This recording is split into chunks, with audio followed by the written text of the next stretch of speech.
கிறிஸ்துவின் நாமத்தினாலே உங்கள் நாட்கள் புதிதாகும் என்கிற இந்த நிகழ்ச்சிக்கு நாங்கள் உங்களை அன்புடன் வரவேற்றுக் கொள்கிறோம். தேவன் நல்லவர், அவரை அண்டிக் கொள்ளுகிற யாவரும் பாக்கியவான்கள் என்று வேதம் சொல்லுகிறபடினால அவருடைய பகுதியிலே நீங்கள் அவரோடு இணைந்து கொள்ளுகிற இந்த நாள் உங்களுக்கு கர்த்தர் உண்டு பண்ண நாளாக இருக்கிறது. தேவன் உங்களை ஆசீர்வதிப்பாராக. உங்களுக்காய் ஒரு வேத வசனத்தை வாசித்து உங்களுக்காய் நான் ஜெபிக்க விரும்புகிறேன். ஆதியாகமம் 39வது அதிகாரம் 2வது வசனம். கர்த்தர் யோசேப்போடே இருந்தார், அவன் காரிய சித்தியுள்ளவன் ஆனான். வேதம் அழகாய் தெளிவாய் சொல்லுகிறது, கர்த்தர் யோசேப்போடே கூட இருந்தார், அவன் காரிய சித்தியுள்ளவன் ஆனான் என்று சொல்லப்படுகிறது. காரியங்கள் சித்தி, அதாவது வெற்றி பெறுகிற காரியங்கள், அவங்க செய்கிற காரியங்கள் எல்லாம் வெற்றி பெறக்கூடியதாய் ஜெயங்கொள்ளக்கூடியதாய் ஒரு மனிதனுடைய வாழ்க்கையிலே இருக்க வேண்டுமானால் அந்த மனிதனுடைய வாழ்க்கையிலே தேவன் கூட இருக்க வேண்டும். உங்களுடைய வாழ்க்கையிலே தேவன் கூட இருக்கிறாரா?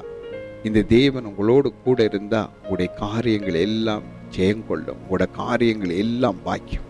நீங்கள் எதை செய்தாலும் அது வாய்க்கும். ஏனென்றால் வானத்தையும் பூமியையும் உருவாக்கின சர்வ வல்லமுள்ள தேவன் உங்களோடு கூட இருந்தால் அவரால் செய்யக்கூடாத அதிசயமான காரியம் ஒன்றுமில்லை என்று வேதம் சொல்லுகிறது.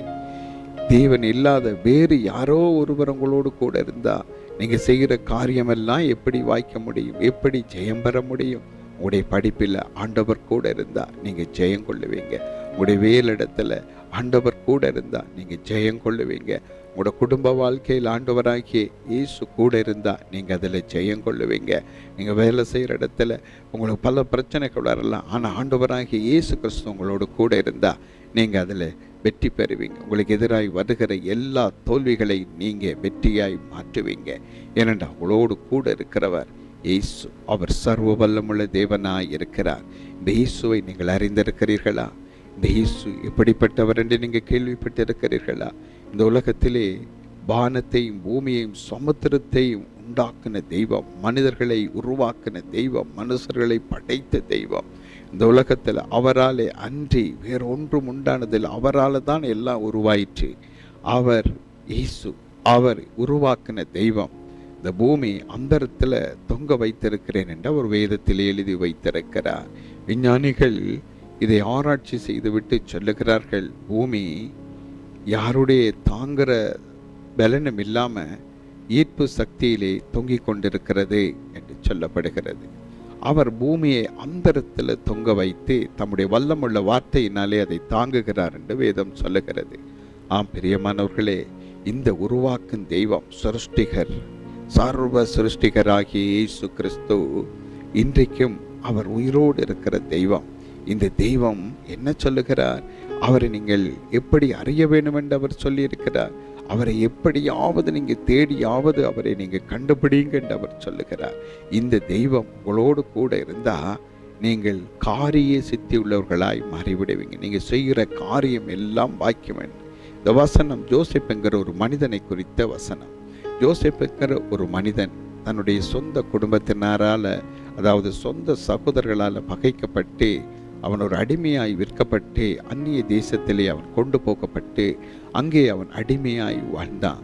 ஆனால் அந்த நேரத்திலேயும் தேவன் அவனோடு அந்த நேரத்திலே கூட இருந்தார். அப்பொழுது அவன் போய் அடிமையாய் இருந்த வீட்டில் அவன் என்ன காரியத்தை செய்தாலும் அந்த காரியம் ஜெயம் பெற்றதாயிருந்தது, ஜெயமாயிருந்தது. அவன் எதை செய்தாலும் கர்த்தர் அதை வாய்க்க பண்ணினார் என்று பார்க்கிறோம். அதனால் அந்த வீட்டு எஜமான் இவனை ஒரு முக்கியமான ஒரு மனிதனாய் தேவன் அவனோடு கூட இருக்கிறார் என்பதை அறிந்து கொள்ளக்கூடியதாக இருந்தது. இன்றைய நாளில் தேவன் உங்களோடு கூட இருக்கிறாரா? உங்களோடு கூட இருக்கிற ஒரு தெய்வம் இயேசு என்பதை அறிந்திருக்கிறீங்களா? இயேசுவை நீங்கள் அறியாதபடியினால் நாங்கள் உங்களுக்கு அறிவிக்கிறோம்.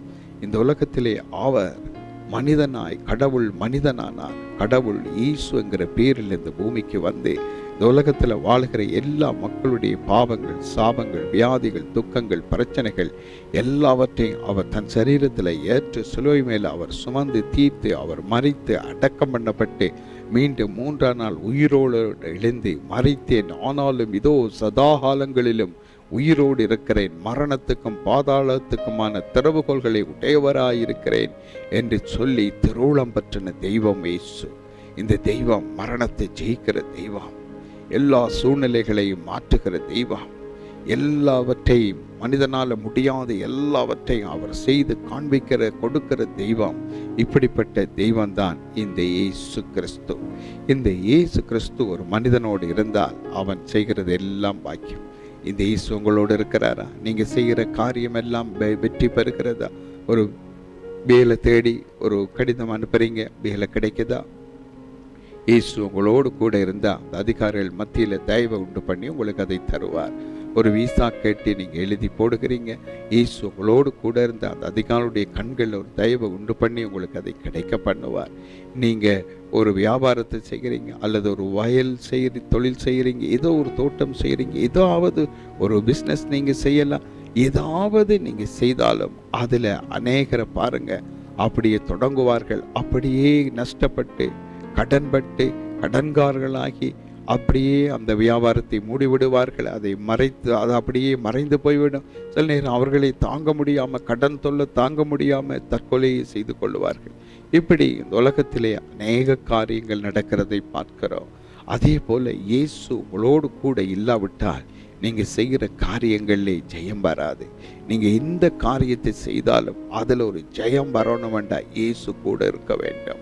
இயேசு ஒரு மனிதனோடு கூட இருந்தால், வானத்தையும் பூமியை உருவாக்குனது சர்வ வல்லமுள்ள தெய்வம் ஒரு சர்வ சாதாரண மனுஷனோடு அவர் கூட இருக்கும்போது அந்த மனுஷனுடைய வாழ்க்கை ஜெயமாய் மாறும், ஜெயம் கொள்ளுகிறதாய் அது மாறிவிடும்.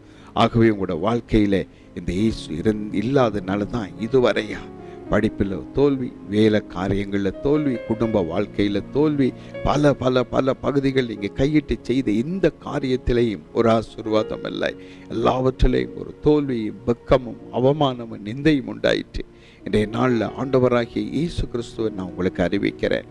இந்த இயேசு உங்களோடு கூட இருந்தால் நீங்கள் செய்கிறது எல்லாம் பாக்கியம், செய்கிறது எல்லாம் ஜெயங்கொள்ளும், செய்கிற எல்லாவற்றிலையும் ஒரு வெற்றியை நீங்கள் பார்ப்பீங்க.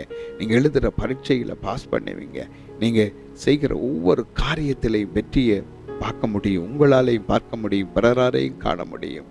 யோசேப்பு வேலை செய்த இடத்துல அந்த முதலாளி பார்த்தார், எஜமான் பார்த்தார், ஓ இந்த மனுஷன் செய்கிறதெல்லாம் வாய்க்கிறதே, இதற்கு முதல் வேலைக்கு இருந்தவர்கள் செய்யலையே, அவர்கள் செய்தது தோற்று போனதே, இந்த மனிதன் செய்கிற காரியங்கள் வித்தியாசமா இருக்கிறதே, ஆகவே இது ஒரு மனிதனால செய்ய முடியாதது, இதுக்கு தேவன் இருக்க வேண்டும் கூட என்று சொல்லி மற்றவர்கள் ஆச்சரியப்படுவார்கள். அதே போல் உங்களோட வாழ்க்கையிலையும் அருமையானவர்களே, உங்களோட குடும்ப வாழ்க்கையிலும் சரி, உங்களுடைய வெளி காரியங்களையும் சரி, வேலை செய்கிற காரியமானாலும் சரி, அல்லது எதுவாக இருந்தாலும் சரி, எந்த காரியமாக இருந்தாலும் நீங்கள் ஒன்றை தெரிந்து கொள்ளுங்கள், கர்த்தர் உங்களோடு கூட இருந்தா, இந்த இயேசு உங்களோடு கூட இருந்தா, நீங்கள் செய்கிற காரியங்கள் எல்லாம் ஜெயிக்கும், எல்லாம் வெற்றி பெறும், ஒன்றும் தோற்று போவதில்லை. ஏனென்றால் தேவன் உங்களோடு கூட இருக்கிறார். இதுவரையும் இயேசு உங்களோட வாழ்க்கையில இல்லாதனால, கூட அவர் இருக்காதனால, யாரோ கூட இருந்திருக்கலாம், இல்லாமலும் போயிருக்கலாம், அதை குறித்து தெரியாது. ஆனால் இயேசு இல்லை என்பது மாத்திரம் உங்களுக்கு தெரியும். இயேசு மாத்திரம் உங்களோட வாழ்க்கையில் இருந்தா நீங்கள் செய்கிற எல்லா காரியங்களும் ஜெயிக்கும் என்பதை மறந்து விடாதிருங்க. ஆகவே இந்த இயேசு உங்களோட வாழ்க்கையில் நீங்கள் ஏற்றுக்கொள்வீர்களானா, சொந்த தெய்வமாக அவரை நம்பி ஏற்றுக்கொள்வீர்களானால், அவர் உங்களோட வாழ்க்கையில் வரும்போது நீங்கள் செய்கிற எல்லா காரியங்களும் ஜெயிக்கும். யோசேப்பு எப்படி வேதம் சொல்லுகிறது, காரிய சித்தி உள்ளவனானான் என்று வேதம் சொல்லுகிறது. கர்த்தர் யோசேப்போடு இருந்தார், அவன் காரிய சித்தி உள்ளவன் ஆனான் என்று வேதம் சொல்லுகிறது போல ஜனங்கள் சொல்லுவார்கள். உங்களுடைய பேரை சொல்லி உங்களோடு கூட கர்த்தர் இருக்கிறார், நீங்க செய்கிறது எல்லா காரியத்திலேயும் ஜெயங்கொள்ளுகிறீர்கள் என்று சொல்லுவார்கள். ஒரு முதலாளி ஆச்சரியப்படுவார், இந்த காரியத்தை இந்த மகள்கிட்ட கொடுத்தா, இந்த மகன்கிட்ட கொடுத்தா இவங்கள் அதை சரியாய் செய்து தருவார்கள், இவங்களோடு தேவன் இருக்கிறார், இது கஷ்டமான ஒரு காரியம் தான், ஆனால் இவங்களோட ஆண்டவர் இருக்கிறபடினால அது இலகுவாய் செய்ய முடியும் என்று உங்களுடைய மேல் அதிகாரிகள் உங்களை பார்த்து அப்படி காரியங்களை ஒப்படைக்கத்தக்கதாய் உங்களோட வாழ்க்கை மாறும். இயேசு மாற்றுவார். இந்த இயேசு இருந்தால் எல்லாம் மாறும், எல்லாம் மாறும். ஆகவே பிரியமானவர்களே, நான் உங்களுக்கு அச்சபிக்க போகிறேன். இந்த இயேசு உங்களுக்கு வேண்டுமானால் நீங்கள் என்னோடு சேர்ந்து இந்த பிரார்த்தனையை செய்யுங்கள். அதன் பிற்பாடு நான் உங்களுக்கு அச்சபிப்பேன். அன்புள்ள பிதாவே, உம்முடைய குமாரன் இயேசுவை நான் இப்பொழுது என்னுடைய சொந்த தெய்வமாய் ஏற்றுக்கொள்கிறேன். இதுவரை என் வாழ்க்கையில் இயேசு இல்லாதனால நான் செய்த காரியம் எதுவும் சித்தி பெறவில்லை. நான் தோற்று போனேன், தோல்வி மேல் தோல்வியை கண்டு துவண்டு போனேன். இன்று முதல் இயேசு என் வாழ்க்கையில் வரட்டும். இயேசு எனக்கு சொந்த தெய்வமாய் இருக்கட்டும். என் வாழ்க்கையை இயேசுடைய கரத்தில் ஒப்புக் கொடுக்கிறேன். என் பாவங்களை மன்னியும், உம்முடைய இரத்தத்தினால் என்னை கழுவும்.